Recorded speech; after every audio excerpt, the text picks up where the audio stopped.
Welcome back, everyone. And if you're new here, thank you for joining us tonight. Hotels are supposed to be places of rest, clean sheets, locked doors, and a brief escape from whatever life is outside those walls. But sometimes, behind those quiet hallways and flickering exit signs, there are stories that guests were never meant to tell. Moments that stay burned in your memory long after checkout. Tonight, we're diving into 3 true hotel horror stories. Real accounts from people who checked in expecting a good night's sleep, and instead found something they can never forget. Turn off the lights, settle in, and remember, no matter how safe your room feels, you never really know who stayed there before you. Story 1. The room with the taped door. I travel a lot for work, mostly sales conferences and training sessions for the company I've been with for years. It is not glamorous, but it pays the bills, and the hotels are usually decent. Over time, you stop noticing the little things, the patterned carpets, the faint scent of detergent in the hallways, the generic art hanging above every bed. They all blur together after a while. But there was one trip I will never forget, because of one room. It was late October 3 years ago. I had been driving most of the day through the Midwest and I was exhausted. Around 10 p.m., I pulled off the highway into a small town, one of those places that seems to exist solely because a highway runs through it. Just a few gas stations, a diner, and a 2-story hotel. The sign out front flickered, Lakeview Inn. Funny thing was, there was no lake anywhere nearby. I parked, grabbed my suitcase, and walked inside. The lobby was almost empty, quiet except for the low buzz of a vending machine and the faint hum of fluorescent lights. The woman at the front desk looked startled when she saw me walk in, like she was not expecting anyone else that night. "Checking in?" she asked, forcing a smile. "Yeah, just one night," I said, rubbing my eyes. She typed something on her computer, her nails clicking softly against the keyboard. Her eyes flicked up to me, then back to the screen. "You'll be in room 217, she said finally, sliding me a keycard. I nodded and thanked her, but before I could turn away, she added, "If you hear anything strange tonight, do not worry. Old building. The pipes make noises." It was an odd thing to say, especially in that tone. Almost rehearsed, I forced a smile and said I would be fine. But as I walked toward the elevator, I could feel her eyes following me. The second floor was quiet. Too quiet. Every footstep echoed down the long hallway. The carpet was clean but faded, and some of the wall lamps flickered slightly, giving everything a tired yellow glow. Room 217 was near the end of the hall. When I reached it, the first thing I noticed was the door. There was a small strip of clear tape, running from the frame to the door handle. It looked like someone had placed it there deliberately, to see if the door had been opened. I hesitated. It was probably nothing. Maybe the cleaning staff used it to mark finished rooms. Still, it gave me a weird feeling. I peeled the tape off and unlocked the door. Inside, the room was ordinary. 2 queen beds, a TV on a wooden stand, a small table, and a bathroom near the window. The air smelled faintly of disinfectant and something else, something like old water. I set my suitcase down and kicked off my shoes. All I wanted was sleep. But the moment I turned off the lights, I realized something was off. There was a sound, faint but constant. At first, I thought it was the air conditioning unit, but it was coming from somewhere else.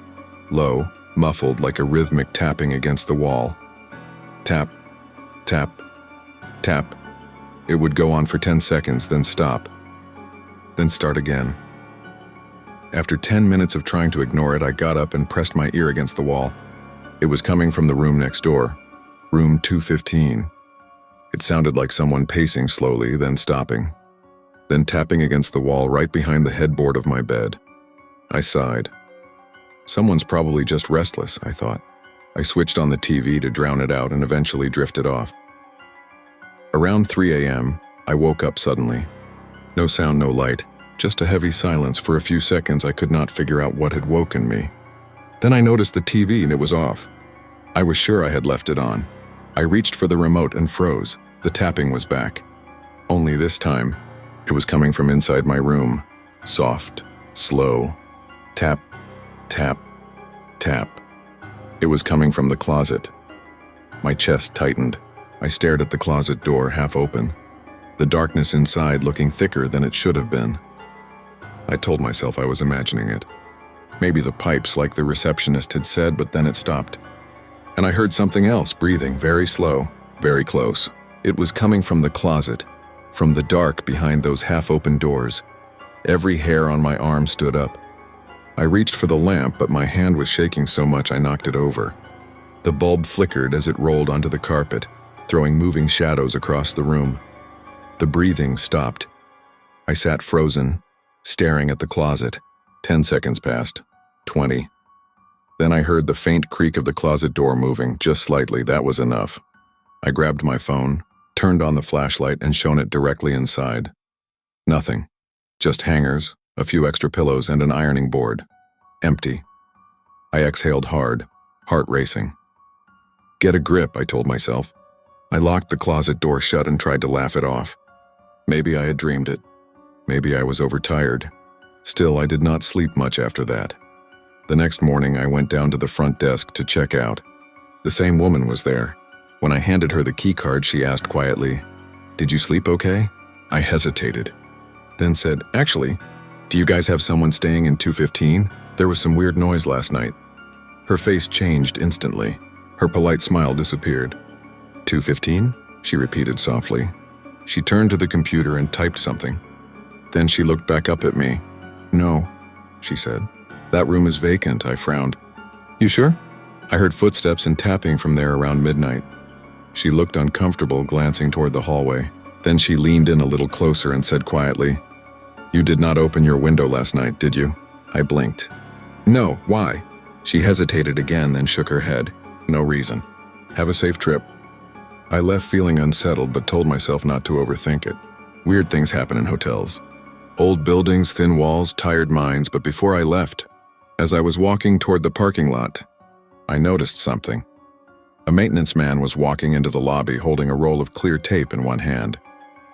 The same kind that had been across my door the night before. That should have been the end of it. But a few weeks later, I had to pass through the same area for work again. Different hotel that time. But as I was driving, I saw the Lakeview Inn sign on the side of the highway. The lights were off. The parking lot was empty. The whole place looked abandoned. Out of curiosity, I asked a gas station clerk about it. He said the hotel had shut down suddenly. Something about an incident a month earlier. He did not know details, but according to him, someone had been found inside one of the rooms. He thought it was room 215. The guest had been missing for days before anyone noticed. The room had been sealed with tape by the police until the investigation ended. I drove away with chills running down my spine. Because that night I stayed there. That tape across my door was not placed by the staff. It was placed there by the police to see if anyone entered that room again. And I did. And that's when I realized the sound from the closet was not a dream. Story 2. The guest who never checked out. I used to work as a night auditor at a small hotel in New Mexico. It was not one of those fancy places, more like a roadside stop for travelers and truckers who needed a bed for the night. 24 rooms, one lobby, and me behind the counter from 11 p.m. to 7 a.m. It was an easy job most nights. Quiet, predictable. I'd check in a few late guests, run the reports, refill the coffee station, and maybe watch a movie on my laptop until sunrise. But one night, something happened that I still think about every single time I walk past a hotel door. It was a Thursday in February, cold, windy, the kind of night where the highway felt empty and the whole town seemed asleep. I was alone at the front desk, sipping coffee, watching the security cameras. Around midnight, a man walked in. He looked to be in his late 40s, tall, slim, wearing a dark brown coat that looked a little too big for him. His hair was messy and his eyes looked tired. Not the kind of tired you get from traveling, but the kind that sits deep inside you. He placed an ID and a $100 bill on the counter. "Just one night," he said softly. His voice was calm, almost too calm. "Sure thing," I replied, starting the check-in. "King bed or 2 doubles?" "Doesn't matter," he said. "I just need some rest." His ID said his name was Mark Yates, address from Arizona. I handed him the key to room 103, first floor, near the back exit. He nodded once, picked up his duffel bag, and walked down the hallway without another word. Something about him gave me a weird feeling. Not exactly threatening, just off. An hour passed. Then 2. I went about my usual routine, folding laundry, checking the security feed, listening to the hum of the vending machines. Around 2:45 a.m., I decided to take a walk around the property. It was something I did to stay awake. Make sure all the doors were locked, parking lot empty, lights on. Everything was fine. Until I reached the hallway near room 103. There was a faint sound coming from inside. Not a TV, not talking, more like whispering. At first I thought maybe he was on the phone, but as I got closer I realized the whispering wasn't in words, it was rhythmic, like he was repeating the same short phrase over and over under his breath. I knocked lightly. "Sir, is everything okay in there?" The whispering stopped. After a few seconds, a voice came from the other side, flat, quiet. "I'm fine." Something in the tone made the hairs on my neck stand up. It wasn't angry. It wasn't scared. It was empty. I stood there a second longer, then nodded to myself and walked away. When I got back to the front desk, I checked the camera feed. The hallway outside 103 was empty, but I could see a shadow moving behind the thin line of light under the door. Back and forth, like he was pacing. At 4 a.m., I started hearing it again, faint, but this time echoing down the hall. It was the sound of someone talking to themselves. Low, steady, like a chant. I turned up the lobby TV to drown it out, but after a few minutes it just stopped. Then a door creaked open. On the camera, I watched as the door to 103 slowly swung outward. Just a few inches. No one came out. I stared at the screen, waiting, nothing. Then about 10 minutes later, I saw movement again. The door closed. On its own. At 7 a.m., the morning clerk came in to relieve me. Her name was Cheryl, mid-50s, friendly, always humming when she worked. When I told her about the man in 103, she frowned. "He paid cash, right?" "Yeah, probably just tired," she said. "You know how weird people get when they travel too long." I shrugged it off and went home to sleep. But that evening, when I came back for my next shift, Cheryl was waiting for me in the office. She looked pale. "Did that guy from 103 check out?" she asked. "No," I said. "Why?" She held up a clipboard. "His car's still in the parking lot. Checkout time was noon, but the room's still locked." I called a few times, no answer. That uneasy feeling crept back into my chest. I grabbed the spare key card and said I'd go knock again. The hallway was dead silent. The closer I got to room 103, the heavier the air felt, like the temperature dropped a few degrees. I knocked.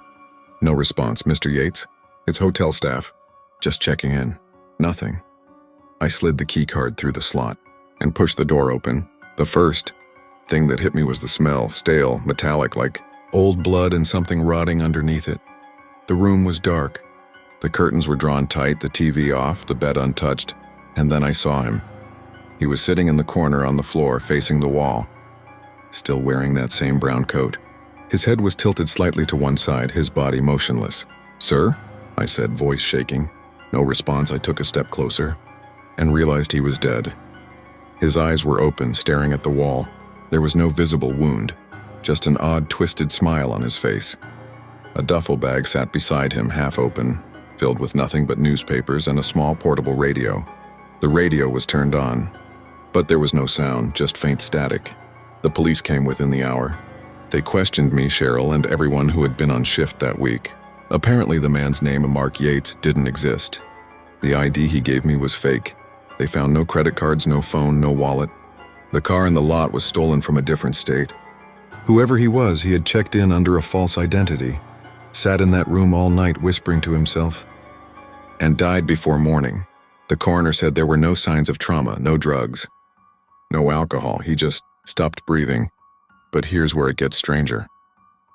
When they moved his body, they found something written on the wall, behind where he had been sitting. Small letters carved into the paint with something sharp. It said, "Do not let me check out." After that night, the hotel closed room 103 permanently.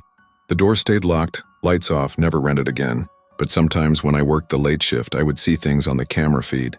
A shadow moving behind that door, the handle twitching slightly. Once I even heard static through the wall, like a faint radio signal that vanished when I got close. The owner eventually sold the place, and I quit not long after. But a few months ago, I drove past it again. The building looked abandoned. The windows were dark, the parking lot cracked and overgrown. But as I slowed down, I saw something that made my stomach drop. In one of the downstairs windows, the one that used to belong to room 103, a faint yellow light flickered once. And for a split second, I could have sworn I saw the silhouette of a man standing inside facing the wall. I blinked, and the light was gone. They say hotels are transient places. People come, people go. Thousands of lives pass through those rooms, leaving behind nothing but a name on a clipboard and a faint smell of perfume or cigarettes. But sometimes, not everyone leaves. Sometimes, they never check out at all, and that's when I realized he was still in room 103. Story 3. The Night Manager's Key. I worked as a night manager at a hotel in Colorado for almost 4 years. It was a quiet place, mid-range, 3 stories, mostly travelers or business guests passing through. Our busiest hours were always before 10 p.m., and after that it was just me, the hum of the lobby lights and the steady ticking of the clock behind the desk. I liked the stillness of those nights, the way the world outside went completely silent while I handled the last check-ins and balanced the accounts. But one night something happened that I still cannot explain, and every time I think about it, I remember the sound of that key turning in a lock that should not have opened. It was early December, cold enough that the front doors fogged up every time the wind pushed against them. The hotel was half empty. By midnight, only 3 rooms were occupied. A couple on the first floor, a truck driver upstairs, and a young woman in room 313. I remember her because she checked in right before my shift started. She couldn't have been older than 25. Petite, blonde hair tucked under a beanie, polite but distant. She handed me her ID and card, barely spoke. When I gave her the room key, she hesitated for just a second before asking, "Do the doors lock automatically?" "Yeah," I said. "They're all electronic. Just keep your key card on you." She nodded quickly, took the card, and walked off without another word. I remember thinking she seemed nervous, glancing behind her as she walked down the hallway. By 1 a.m., the building was quiet. The only sound was the heater cycling on and off and the faint buzz of the soda machine. I was halfway through some paperwork when I heard the elevator ding. That was odd. No one was scheduled to check in that late. I looked at the monitor. The security cameras showed the elevator doors opening on the 3rd floor. For a second, I saw nothing. Then, just as the doors were closing, I caught the shape of someone stepping out. The angle was bad, but it looked like a man wearing a heavy dark coat. He was walking slowly down the hall toward room 313. I picked up the phone and dialed the room. After 2 rings, the woman answered, her voice quiet and shaky. "Hello?" "Hi, this is the front desk," I said. "Is everything okay up there? I just saw someone get off the elevator near your room." There was a pause. Then she whispered, "He's back." My stomach dropped. "Who's back?" But before she could answer, I heard something in the background. The sound of someone knocking. 3 slow knocks. Right against her door. Then the line went dead. I grabbed the master key and my flashlight and ran for the elevator. When I got to the 3rd floor, the hallway was silent. The air felt thick, heavy, like the heat had stopped working. Every light seemed dimmer than it should have been. Room 313 was at the very end of the hall. The door was closed, but there were scuff marks on the carpet, like someone had been dragging their shoes back and forth. I knocked gently. "Front desk. Are you okay in there?" No answer. I tried again. Nothing. That's when I noticed something. The faintest bit of movement at the bottom of the door. A shadow shifting slowly, like someone was standing just behind it. I stepped back and called out, "Ma'am, I'm coming in." I slid the master key into the lock and froze. The latch was already unlocked. I opened the door carefully. The room was dark except for the faint glow from the bathroom light spilling across the carpet. The bed was made untouched. The woman's luggage sat by the wall, zipped closed. "Hello?" I called again. No answer. I walked further in, scanning the corners with my flashlight. No one. Then I noticed the balcony door. It was open a few inches. The cold air was drifting in, carrying with it the faint sound of traffic from the highway below. I stepped closer. The curtains moved gently in the breeze, brushing against my arm. Outside, the small metal balcony was empty, no sign of anyone. I leaned forward to close the door, and that's when I saw it. A single key card, wedged between the door and the frame. Not a guest key, a master key just like mine. I felt my heart start to race. Someone had been inside this room, and they had access. I locked the balcony door, backed out slowly, and called the police. They arrived within 15 minutes. We searched the entire floor, every hallway, every exit. Nothing. No trace of the woman and no sign of anyone matching the figure I saw on camera. The strangest part? The security footage between 12:45 and 1:10 a.m. was gone. Just static. The tech team said it was a data error, but I had never seen one before and it only affected that floor. The woman never came back. Her belongings stayed in the room for 2 weeks before the police finally cleared it. They said there was no record of her ever leaving the building. No one saw her check out. No one saw her leave through the lobby or the back exit. When her family called weeks later, they said she had been traveling alone, escaping a bad situation. They never said what that situation was, but one detail stuck with me. She had told them she was afraid of someone who had a key to every place she stayed. Months passed. The incident faded. We rented out 313 again, though most employees avoided mentioning what happened.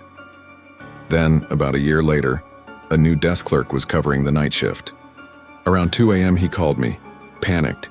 He said a woman had walked into the lobby, pale, shaking, wearing a long coat. She looked lost, like she had just woken up from a nightmare. When he asked if she needed help, she said, "I just need my room back." Room 313. He checked the system, and the room was already occupied by another guest.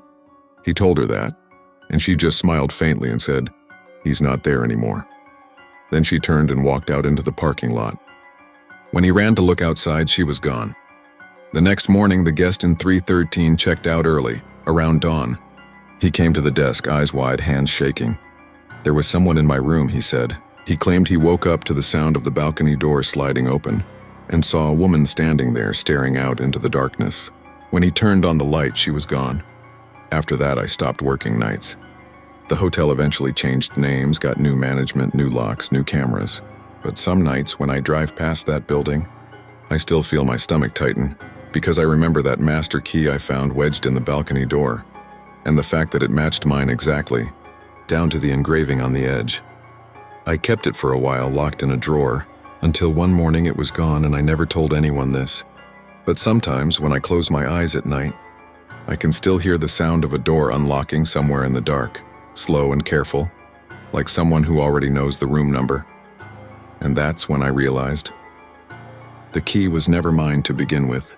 If you made it this far, thank you for watching. Hotels can feel safe and clean sheets, bright lights.